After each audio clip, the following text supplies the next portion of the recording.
ওই বন্ধু, আমি কতবার বললাম, মহোৎসব খেয়েছি বললাম না? মহোৎসব খেতে গেছিলাম।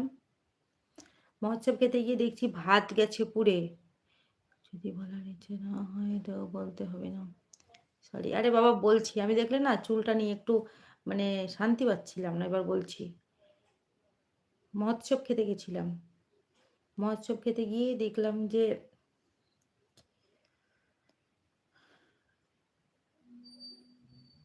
কি ঝড় তুললাম আমি আবার, পেপার বয়। আম, ডাল পুড়িয়ে গেছিল, দিয়ে একটা ছেঁচড়া করলাম। তাই